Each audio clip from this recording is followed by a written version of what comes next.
lo que me parece muy bello del libro que escribimos es que puedes entrar y ponerte a leer sobre el lenguaje incluyente, sobre la reapropiación, sobre el descaro queer, la ternura radical, y a lo mejor agarras este paquete de 4 capítulos y le dices a tu mamá que son esos los que todavía no está entendiendo, como de, oye mamá, léelo y lo platicamos.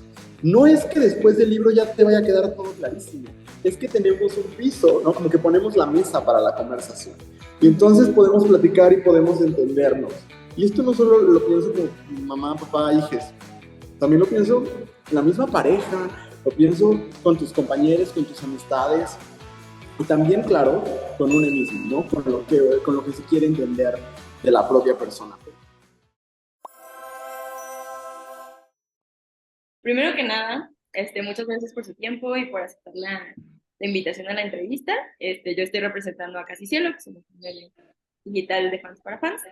Y quisiera empezar con dos preguntas súper sencillas, pero que me dieron mucha curiosidad. Y la primera es, de las banderas están en la portada. Había algunas que no conocía, entonces si me pueden decir cuál es. Sí. Ok, en orden. Es la bandera del orgullo, después la bandera trans, lésbica, bisexual, luego en la siguiente fila, igual de izquierda a derecha, asexual, no binaria, gender fluido, de género fluido, pansexual, y en la última fila es la bandera afrolésbica, aromántica, intersexual y de los hombres gay o aquileano. También quería saber si tiene algún significado que el interior del libro sea morado, ¿lo eligieron por algún motivo o solo fue un motivo estético? O... Yo dije que quería que fuera morado porque es mi color favorito y Luis dijo, pues yo quiero que sea rosa.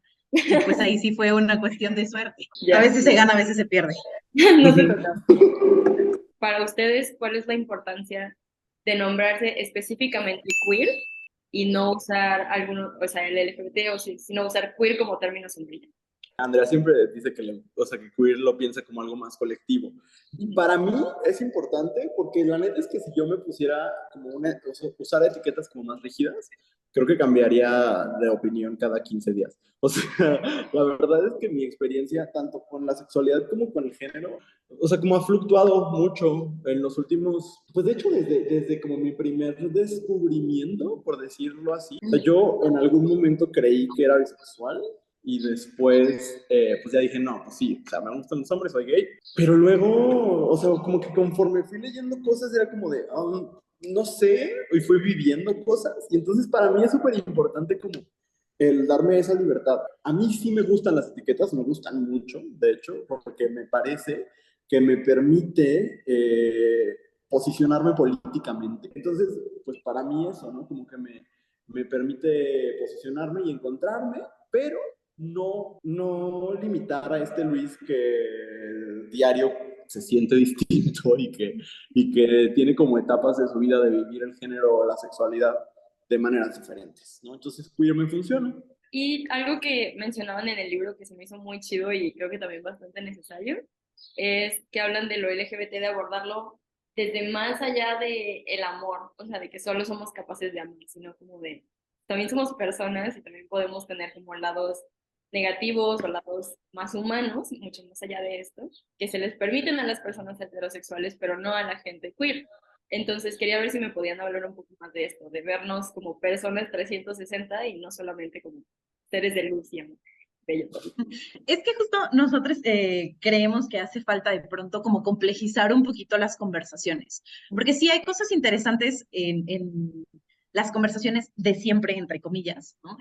Pero de pronto nos hace falta dar un pasito más adelante. Y de pronto cuando ves que todas las marcas así como de amor es amor, pues, o sea, sí, ¿no? Y es una frase importante, como históricamente, pero ahorita que esa sigue siendo la única frase que se usa para hablar de problemáticas LGBT, pues nos queda bien cortita, ¿no? Porque pues necesitamos hablar de otras cosas. Y sí, o sea, qué padre que me estés dando permiso de amar a otra persona, pero también hay que hablar de otras cosas que nos pasan, ¿no? Y de cosas positivas y de cosas negativas.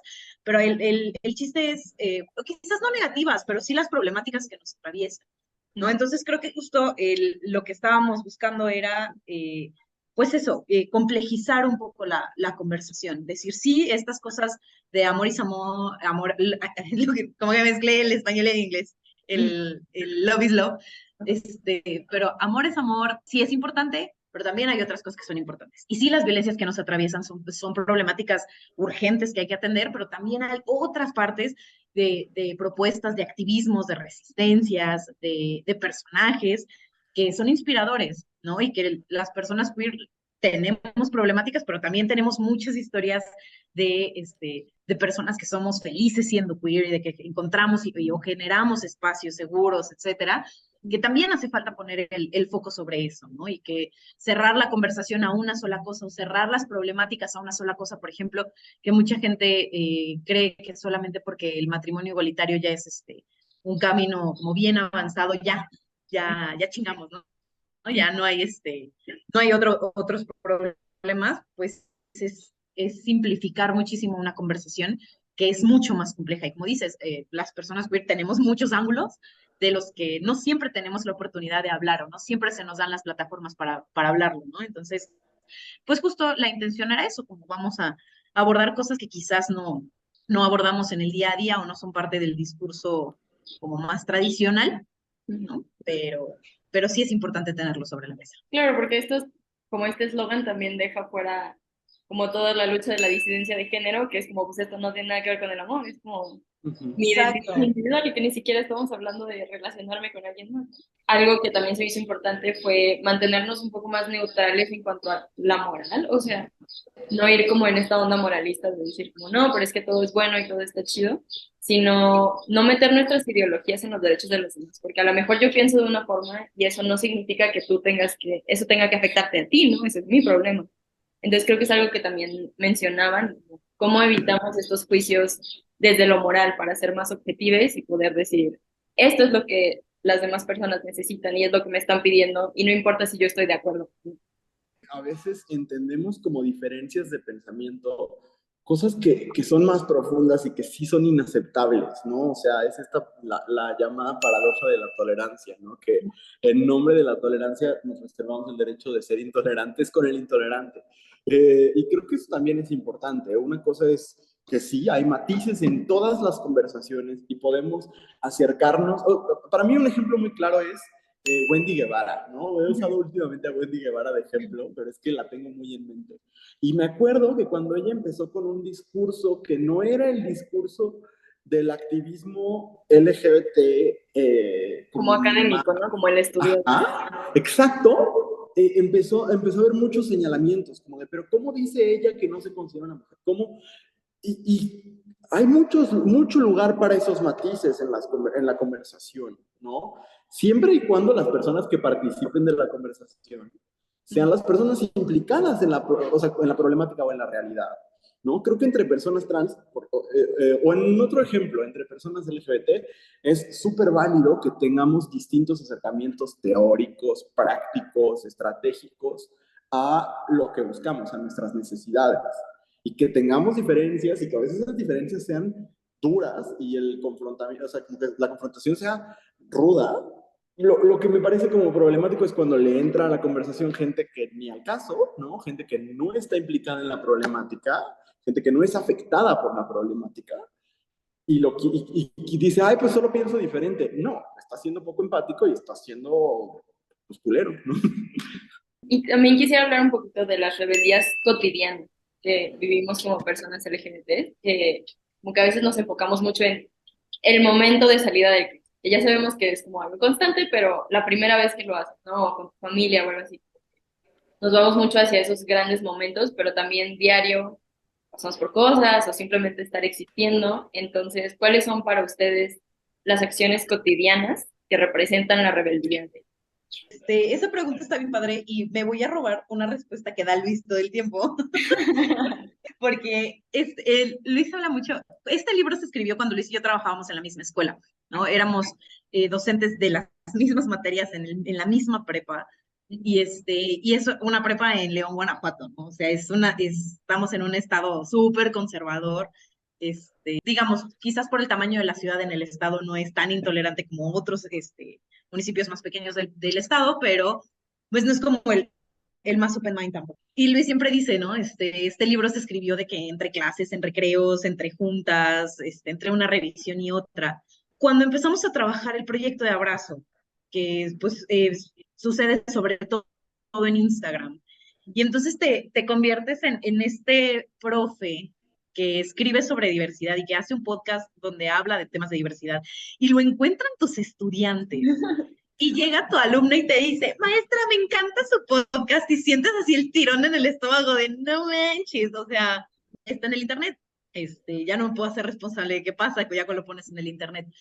Pero el decidir ser docentes visiblemente queer en un espacio tan conservador es una manera de resistencia, ¿no? Y que es de diario, ¿no? De que cada que nos paramos en nuestro trabajo, y decimos, pues ni me voy a esconder, ni voy a quitar mi sticker de mi banderita bisexual, ni nada. Ese tipo de cosas son pequeñas, quizás a la gente le parecen pequeñas resistencias, pero para ti como profe es como, ¿sabes? En muchos contextos te estás jugando la chamba, ¿no? Sí. Hay quizás otra manera de resistencias cotidianas es cuando contamos historias donde las personas queer somos felices, porque luego estamos bien acostumbrados a escuchar estas historias, sí, de la salida del closet, pero además de la salida del closet, del que corrieron de su casa porque salió del closet, ¿no? O de que no le volvió a hablar la mamá, o ya no tiene contacto con su familia y demás. Y eso, a lo mejor vas a decir que qué hueva que use ejemplo Luis, pero me pasa mucho con los papás de Luis. O sea, a mí me parecen de que los más tolerantes y los más open mind y los más queer friendly y demás, y que yo sé que ha sido un proceso para ellos de aprender, pero que luego volteas a ver así como a personas de mi familia que dices, ¿y esta gente por qué no aprende? Pero ver esos casos de, de éxito, de felicidad, de papás celebrando a sus hijos queer, son esas maneras que a lo mejor ellos no saben que son parte de la resistencia, ¿no? A lo mejor ellos no alcanzan a dimensionar lo que significa que, que se paren con sus hijos, sus hijas en la marcha, ¿no? LGBT. A lo mejor ellos no alcanzan a dimensionar lo que significa o lo que puede significar para quienes no tuvimos esa respuesta en un primer momento o at all, ¿no? Pero esas quizás son las resistencias chidas de las que vale la pena estar hablando. Y justo sobre esta parte de que decían que ambos eran docentes en una prepa, también tuve esa experiencia y también me tocó ser la misa con la que todos salían de closet y con la que le contaban y es algo muy padre y es como muy significativo. Y justo de eso iba mi siguiente pregunta, de cómo crear estos espacios donde las juventudes y las infancias sepan que lo heterosis no es la norma. O sea, más allá de ir solamente como espacio seguro, sino como algunos que ni siquiera tienen el contexto que necesitan introducir estos conceptos. Aunque en tu materia no vaya de eso, aunque tú estés dando matemáticas, pero digan, aquí es un espacio donde puedes saber que hay más en el mundo. O sea, los espacios seguros, los espacios que reciben a la diversidad, primero que nada, y esto requiere de mucho valor y de arriesgarte, tienes que verbalizarlo. O sea, tienes que decir de alguna forma, este es un espacio que te recibe, este es un espacio que te acepta. Como dices, estés matemáticas o estés dando el curso de macramé en las tardes o estés recibiendo a alguien en tu negocio o seas un conductor de Uber, lo que sea, ¿no? De alguna forma hacerlo visible es súper importante. Seguramente quienes lean esto y quizás sean personas parte de la comunidad del LGBTQ+, sentirán o les será familiar esta sensación de voy caminando por un espacio y veo, no sé, un póster de aquí eres bienvenido. Esto es luego que ponen afuera de los establecimientos, ¿no? De aquí no se discrimina por tal, tal, tal y tal. Yo siempre pongo este ejemplo de una jefa que teníamos, Andrea y yo, los dos, que cuando trabajábamos en un espacio que no era muy receptivo con la comunidad, un día llegó con una playera que tenía un mensaje de aceptación, ¿no? Y ahí lo supimos todo, ahí dijo todo lo que quería decir, ¿no? Y entonces, creo que es una pedagogía interesante, ¿no? Es un poder hacer visible de una u otra forma que este es un espacio seguro, con las palabras, con el uso del lenguaje incluyente, que yo cuando escucho que alguien usa el lenguaje incluyente, digo, ok, creo que estamos en el mismo canal, compartimos referentes, y estamos haciendo un esfuerzo intencionado por incluir, ¿no? Con la expresión de género, no sé, o sea, cuando veo que alguien me está queriendo decir con sus palabras, con su cuerpo, con cómo se viste, con cómo habla, que no solo no tiene un problema conmigo, sino que lo que soy lo celebra, lo abraza, lo respeta, lo valora, pues me parece que esa es la forma. Ahora, creo yo que cómo se abren esos espacios poniéndote en riesgo, y eso es muy duro y muy fuerte, pero siempre hay un riesgo con la apertura de estos espacios, ¿no? O sea, hace unas semanas, Andrea y yo entrevistamos a Laín Pinzón, que es el director general de Vive Libre. Es una organización que trabaja con personas que viven con VIH, y me encantó que cuando le hicimos la pregunta de ¿qué haces cuando te cansas de resistir? Su respuesta fue, perdón, el timbre del recreo, no sé qué, su respuesta fue, me recuerdo que si no lo voy a hacer yo, pues quién sabe si lo haga alguien más, ¿no? Me recuerdo que lo tengo que hacer. Y eso suena como poco progre, pero la realidad es que detrás de cada espacio seguro construido hay noches en vela, hay pleitos, hay cosas que no se lograron, hay lágrimas, hay sudor, hay muchas de estas cosas. Eso diría. Sobre esto también de que, bueno, me parece muy impresionante que en la escuela en donde trabajas, no sé si era la misma en la que trabajabas con Andrea o es otra, pero esos espacios no son algunos que yo considere o que yo pienso de que son súper receptivos y súper queer friendly, ¿no?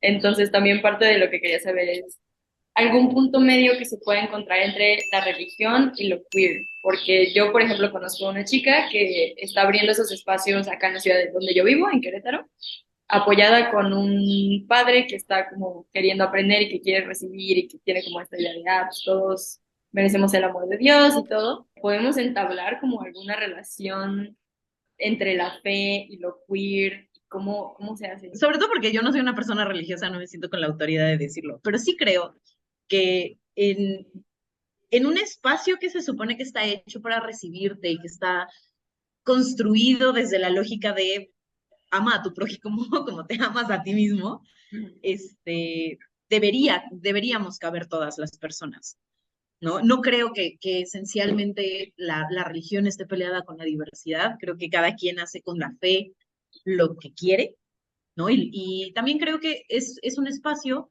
que está hecho para darle paz a la gente, ¿no? Es un espacio que yo envidio mucho, o sea, yo lo digo mucho, de que envidia a la gente que tiene mucha fe y que dice, eso es lo que me da tranquilidad en el mañana, ¿no? O en el hoy. A mí me parece que es muy envidiable, pero yo creo que puede haber maneras de conjugarlo. No creo que necesariamente esté peleada una con la otra. Creo que solamente depende de quién decida acompañar esos procesos y esos espacios, ¿no? No creo que sean conceptos que se oponen o que estén opuestos por completo. Simplemente creo que sí depende de la persona que acompañe el espacio. Sí, yo nada más iba a agregar que creo yo que el problema está en las instituciones y en quienes ostentan el poder de las instituciones, porque, o sea, de que flexibilizar los textos, la neta es que ya sucede, ¿no? O sea, hay muchas de las reglas que están en los textos religiosos que no se cumplen, que no lo cumplen los mismos ministros de las religiones. Sin embargo, las reglas o los preceptos homofóbicos, bifóbicos, lesbofóbicos, transfóbicos,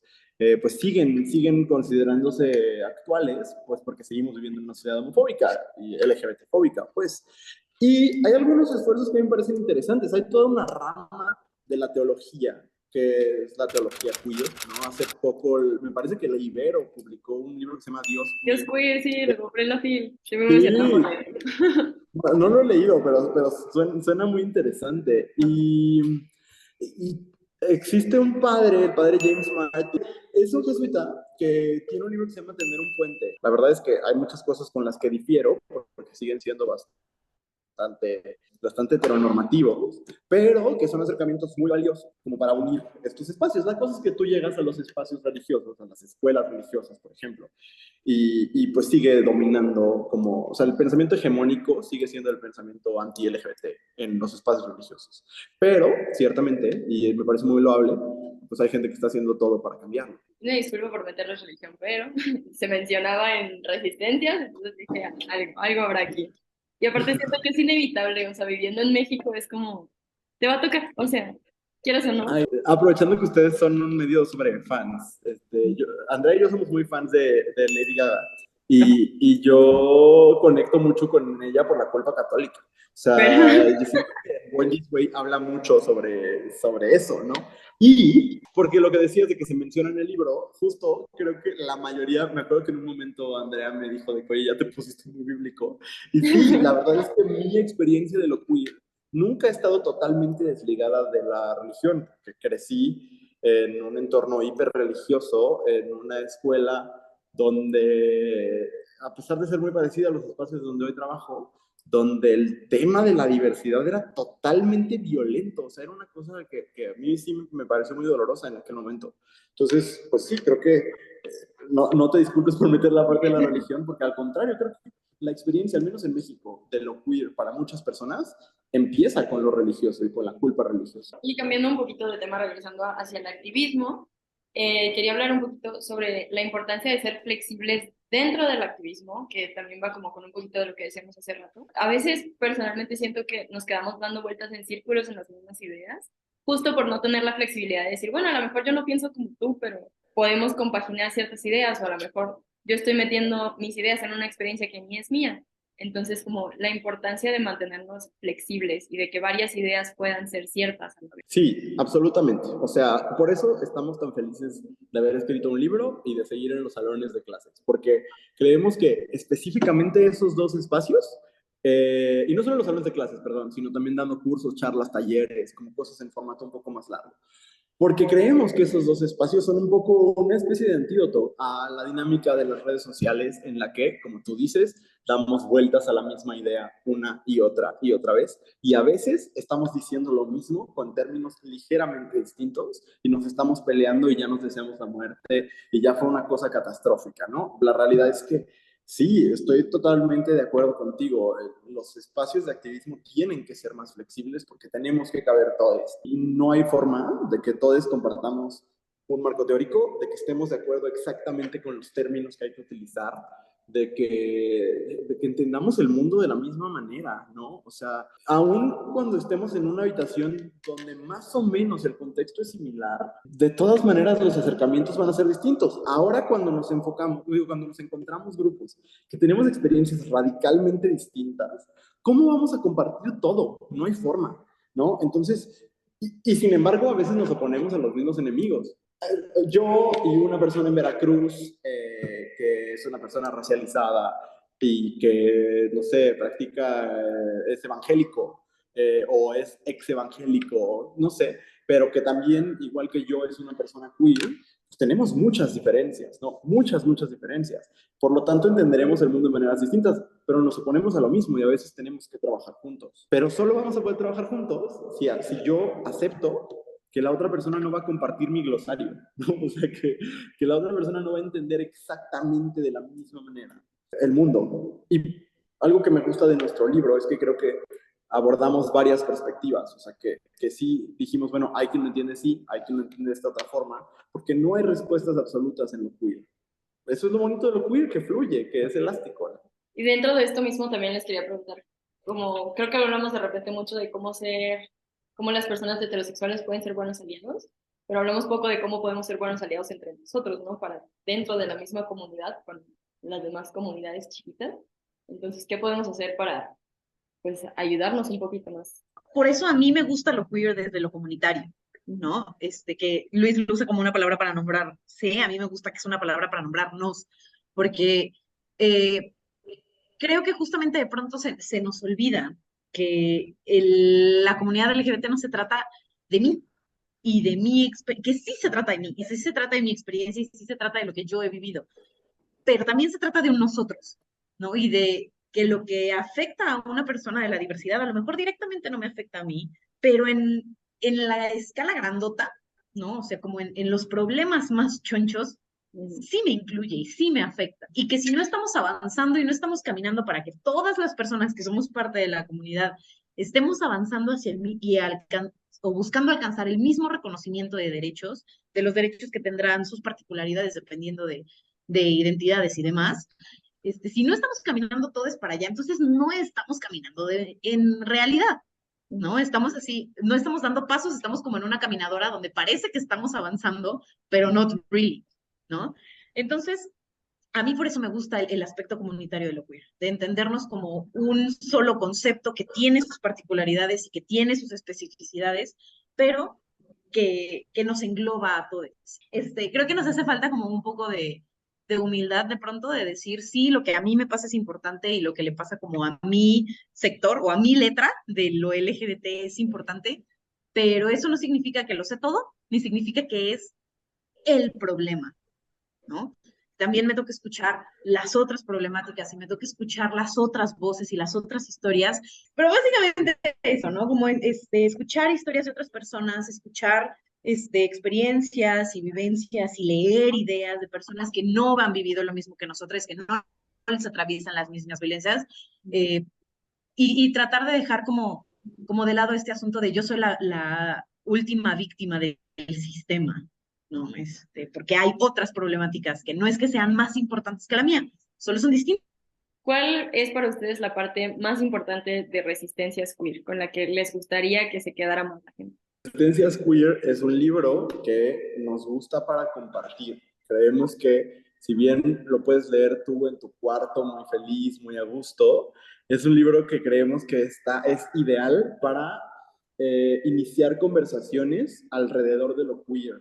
Y en esas conversaciones puede participar quien sea. Lo que me parece muy bello del libro que escribimos es que puedes entrar y ponerte a leer sobre el lenguaje incluyente, sobre la reapropiación, sobre el descaro queer, la ternura radical, y a lo mejor agarras este paquete de 4 capítulos y le dices a tu mamá que son esos los que todavía no está entendiendo, como de, oye mamá, léelo y lo platicamos. No es que después del libro ya te vaya a quedar todo clarísimo, es que tenemos un piso, ¿no? Como que ponemos la mesa para la conversación. Y entonces podemos platicar y podemos entendernos. Y esto no solo lo pienso como mamá, papá, hijes, también lo pienso en la misma pareja, lo pienso con tus compañeros, con tus amistades, y también, claro, con uno mismo, ¿no? Con lo que se quiere entender de la propia persona. Pero como Abrazo Grupal es un proyecto que creemos en lo comunitario, es un libro que está pensado así. No es un libro regañón, no es un libro que busque decirle a la gente, todo lo has estado haciendo mal y estás cancelado y demás. Es un libro que busca decir, esto es como lo entendemos a partir de quiénes somos, pero también de lo que hemos estudiado, de lo que hemos leído, de lo que hemos vivido. Esta es una serie de conceptos que te va a permitir entender lo que las personas LGBT buscamos, deseamos, luchamos, tememos, ¿no? También lo que nos hace sentir, lo que nos hace pensar.